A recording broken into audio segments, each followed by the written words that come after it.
lagi dengan NIM 104060091 dari kelas 1C.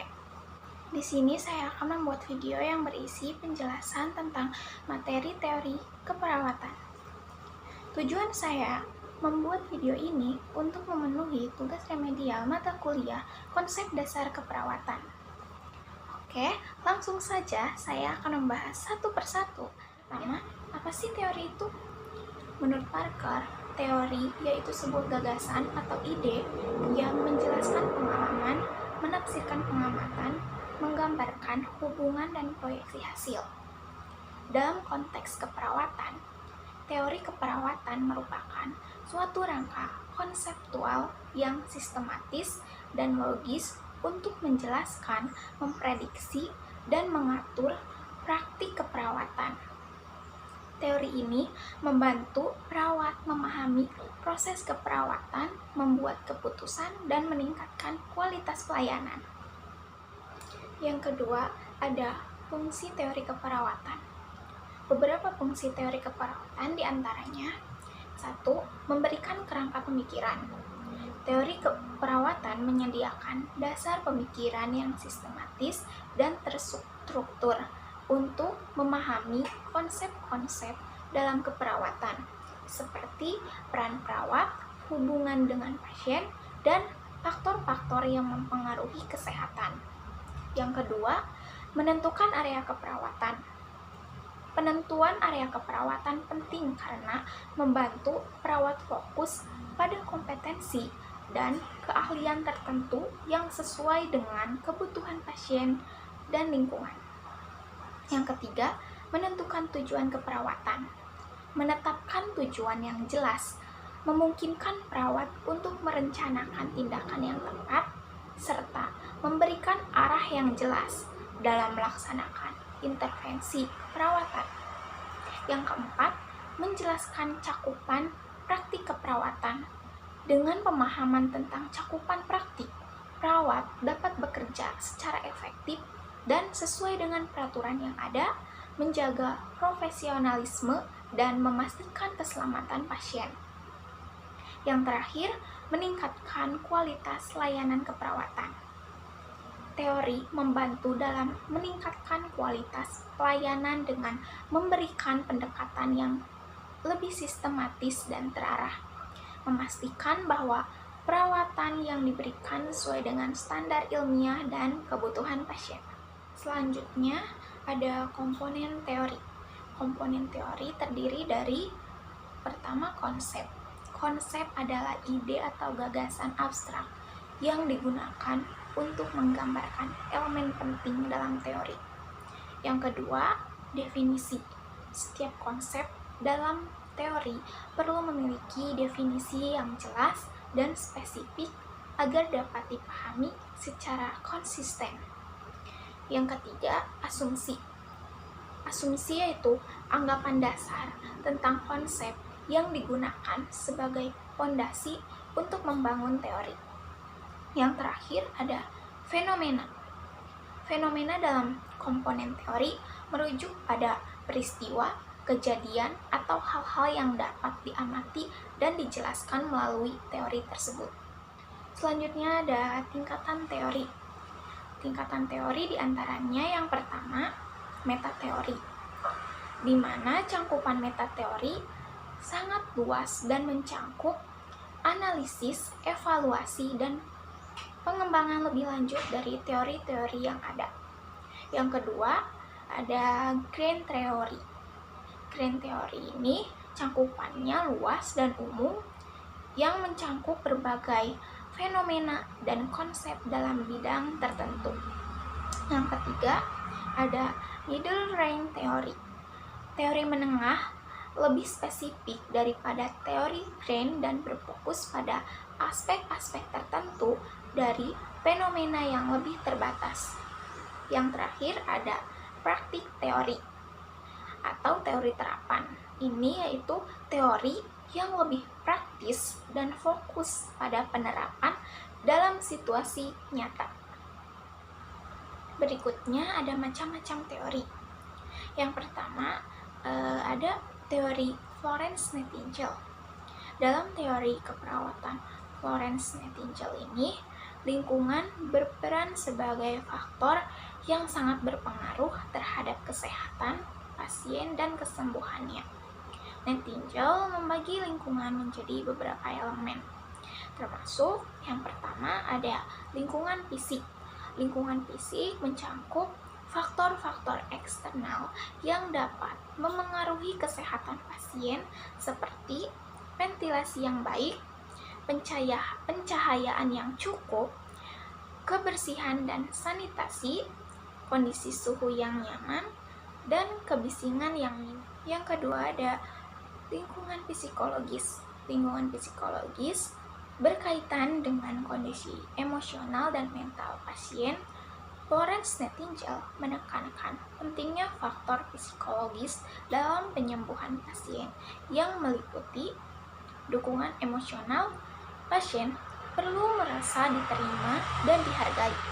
Perawat berperan untuk memberikan perhatian dan dukungan emosional kepada pasien yang dapat mempercepat proses penyembuhannya. Rasa aman dan nyaman.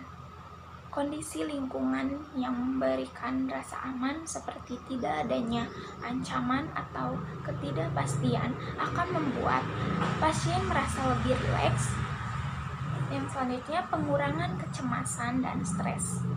Lingkungan yang menenangkan dengan komunikasi yang jelas dan penuh perhatian dari perawat dapat mengurangi kecemasan pasien. Yang ketiga yaitu lingkungan sosial.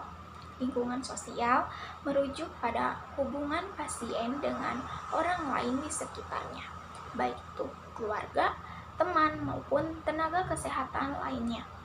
Dalam teori Nightingale, lingkungan sosial memiliki peran penting dalam pemulihan kesehatan, yaitu hubungan interpersonal yang positif, interaksi yang baik antara pasien dan perawat, serta antara pasien dengan keluarga atau teman dapat mempengaruhi kesejahteraan psikologis dan mendukung proses penyembuhan.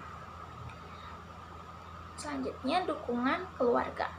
Keluarga yang mendukung dan terlibat dalam proses perawatan dapat memberikan kekuatan emosional bagi pasien. Selanjutnya, keterlibatan tim medis. Kolaborasi antara perawat, dokter, dan tenaga medis lainnya penting untuk memastikan perawatan yang holistik dan tepat bagi pasien. Dari beberapa lingkungan tadi yang masing-masing saling berinteraksi untuk menciptakan kondisi yang mendukung pemulihan. Sebagai perawat, penting untuk memperhatikan dan menciptakan lingkungan yang sehat dan mendukung dalam semua aspek tersebut, karena kondisi lingkungan yang optimal dapat mempercepat kesembuhan pasien. Hubungan teori Florence Nightingale dengan beberapa konsep keperawatan. Yang pertama, manusia. Nightingale memandang manusia sebagai individu yang sangat dipengaruhi oleh lingkungan tempat tinggalnya. Kesehatan manusia tidak hanya dipengaruhi oleh kondisi fisik tubuh, tetapi juga oleh kondisi lingkungan yang ada di sekitarnya. Yang kedua, lingkungan atau masyarakat. Lingkungan merupakan inti dari teori keperawatan Florence Nightingale. Menurut Nightingale, lingkungan yang sehat dapat mempercepat proses penyembuhan pasien. Yang ketiga, sehat atau sakit. Sehat adalah keadaan di mana individu berada dalam keseimbangan yang harmonis dengan lingkungan sekitarnya, yang mendukung kondisi fisik dan psikologis yang optimal. Sebaliknya, sakit terjadi ketika ada gangguan dan keseimbangan ini seringkali disebabkan oleh faktor-faktor lingkungan yang tidak mendukung kesehatan seperti kebersihan yang buruk, udara yang kotor, atau kurangnya pencahayaan. Yang terakhir, keperawatan. Keperawatan berfokus pada penciptaan lingkungan yang mendukung proses penyembuhan dan pemeliharaan kesehatan pasien. Hubungan teori Florence Nightingale dengan proses keperawatan. Yang pertama, pengkajian dan pengumpulan data. Pada tahap pengkajian, perawat mengumpulkan informasi tentang kondisi pasien, termasuk faktor-faktor fisik, psikologis, sosial, dan lingkungan yang mempengaruhi kesehatannya. Yang kedua, analisa data.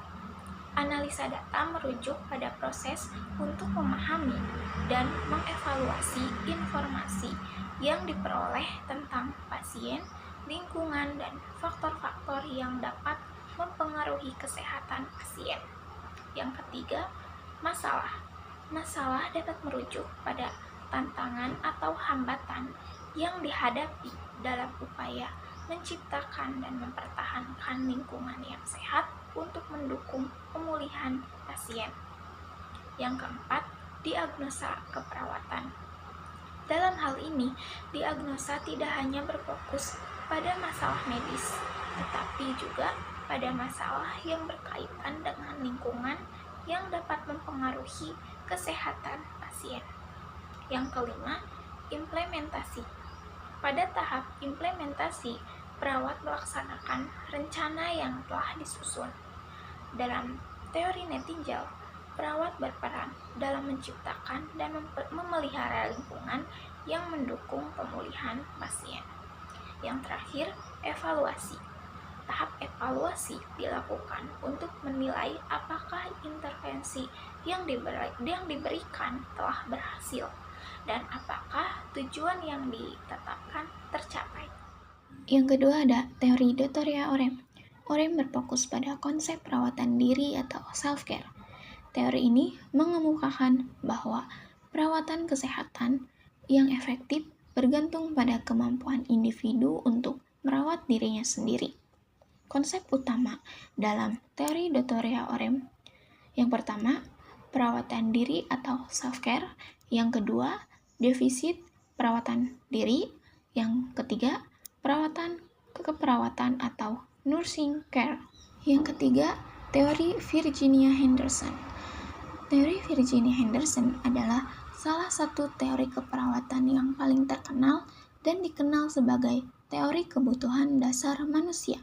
Virginia Henderson memandang keperawatan sebagai suatu profesi yang memiliki peran dalam membantu individu untuk memenuhi kebutuhan dasar mereka, baik dalam kondisi sehat maupun sakit. Paradigma keperawatan menurut Virginia Henderson. Yang pertama, manusia atau individu. Yang kedua, lingkungan. Yang ketiga, sehat dan sakit. Yang keempat, keperawatan. 14 kebutuhan dasar manusia menurut Virginia Henderson. Yang pertama, bernapas secara normal. Yang kedua, makan dan minum cukup.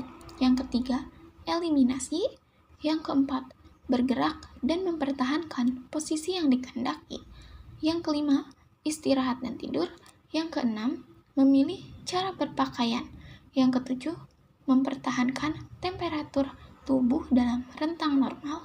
Yang kedelapan, menjaga tubuh tetap bersih dan rapi. Yang kesembilan, menghindari bahaya dari lingkungan. Yang kesepuluh, berkomunikasi dengan orang lain. Yang kesebelas, beribadah menurut keyakinan. Yang 12, bekerja yang menjanjikan prestasi. Yang ke-13, bermain dan berpartisipasi dalam berbagai bentuk rekreasi. Yang ke-14, belajar. Yang keempat, teori Callista Roy. Teori ini berfokus pada bagaimana individu beradaptasi dengan perubahan dalam lingkungan fisik dan sosial mereka untuk mempertahankan keseimbangan dan kesehatan. 5 kebutuhan dasar menurut teori Roy. Yang pertama, kebutuhan biologis.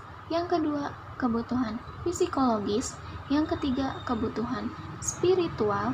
Yang keempat, kebutuhan sosial. Dan yang kelima, kebutuhan budaya. Berikutnya, 3 tingkatan pada Roy. Yang pertama, integrated. Yang kedua, compensatory. Yang ketiga, compromised. Selanjutnya, ada 3 stimulus Roy, diantaranya vokal stimulus, konseptual stimulus, yang terakhir residual stimulus. Berikutnya, 6 langkah proses keperawatan. Yang pertama, penilaian perilaku. Yang kedua, penilaian stimuli. Yang ketiga, diagnosis keperawatan. Yang keempat, penentuan tujuan. Yang kelima, intervensi keperawatan. Yang keenam, evaluasi. Yang kelima, teori Betty Newman. Teori Betty Newman dikenal sebagai Newman System Model, yang merupakan salah satu teori keperawatan yang sangat berpengaruh.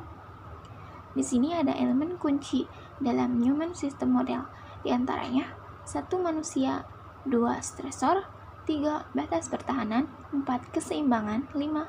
Pencegahan. Yang keenam ada teori Madeleine-Leininger. Teori ini menekankan pentingnya memahami keragaman budaya dalam memberikan keperawatan yang efektif. Di sini ada penerapan asuhan keperawatan berdasarkan teori Leininger. Yang pertama, pengkajian. Yang kedua, diagnosa keperawatan.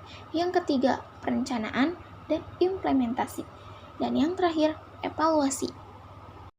Yang ketujuh ada teori King.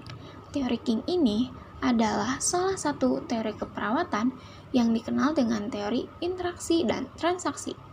Teori ini berfokus pada hubungan interaktif dan transaksional antara individu, kelompok, dan lingkungan untuk mencapai kesehatan yang optimal.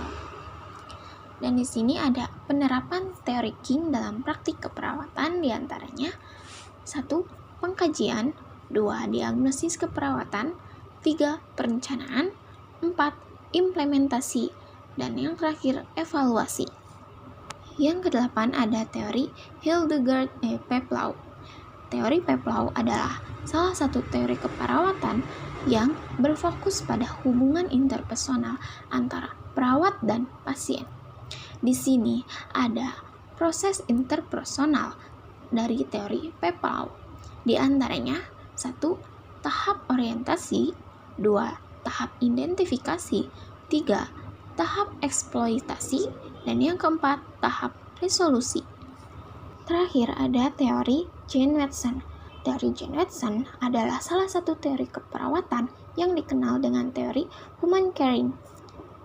Di sini ada 7 asumsi Jane Watson.